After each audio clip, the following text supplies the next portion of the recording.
Hi, ഞാൻ ഇപ്പോൾ ഹോസ്പിറ്റലിൽ പോയിട്ട് വരുന്ന വഴിയാണ്. ഹൗസ് ഒരു ഡാൻസ് ചെയ്തില്ല പുഷ്പ 2. അപ്പം അത് 2 മില്യൺ അങ്ങനെ ആയിന്ന് തോന്നുന്നു. അപ്പോൾ ആ വീഡിയോ കളിച്ചപ്പോൾ ഹൗസിന് ചെറിയൊരു പരിക്ക് പറ്റിയായിരുന്നു. അത് കാണിക്കാൻ പോയി. കഴുത്ത് എക്സ്റേ ഒക്കെ എടുത്തപ്പോൾ ഉളുക്ക് വന്നല്ലോ. എക്സ്റേ ഇതിനെ കാണിക്കുന്നു ബാക്കിൽ ഉളുക്ക് വന്നു. അപ്പോൾ ഡോക്ടറെ കാണിച്ചു. അപ്പോൾ പ്രശ്നമൊന്നുമില്ല, ചെറിയൊരു ഇതുണ്ട് എന്ന് പറഞ്ഞായിരുന്നു. അപ്പോൾ 10 ദിവസം ബെൽറ്റ് ഇടണം.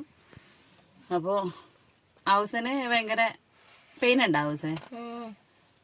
പിന്നെ സ്കൂളിൽ എക്സാം നടന്നുകൊണ്ടിരിക്കുകയാണ്. അപ്പോൾ പോവാതിരിക്കാൻ പറ്റൂല അല്ലേ. അപ്പോൾ ഇപ്പോൾ ഉച്ചയായി. ഇനി നേരെ പോയിട്ട് ഭക്ഷണം കഴിച്ചിട്ട് ഇതിനകത്ത് 2 പീരീഡ് അല്ലേ ഉള്ളൂ. 4 പീരീഡും കഴിഞ്ഞാൽ കഴിഞ്ഞു. എന്തേ പറയാനുള്ളത്? ഒന്നും പറയാനില്ല. ഒന്നും പറയാൻ കാരണം. അപ്പോൾ നിങ്ങളോട് പറയാന്ന് വിചാരിച്ചു. പിന്നെ വീഡിയോസൊക്കെ ഞങ്ങൾ ഓൾറെഡി പഴയ വീഡിയോസൊക്കെ എടുത്തിട്ട് കുറേ വീഡിയോ എടുത്ത് വെച്ചിട്ടുണ്ട്. അപ്പോൾ അതൊക്കെ ഇടാട്ടോ. അപ്പോൾ ഈ ഞങ്ങളുടെ വിശേഷം പറയാറുണ്ടല്ലോ. അപ്പോൾ ഞാൻ വിചാരിച്ചു ഇതും കൂടി നിങ്ങളെ അറിയിക്കാമെന്ന് വിചാരിച്ചിട്ടാണ് വന്നത്. അപ്പോൾ വേറെ ഒന്നുമില്ല.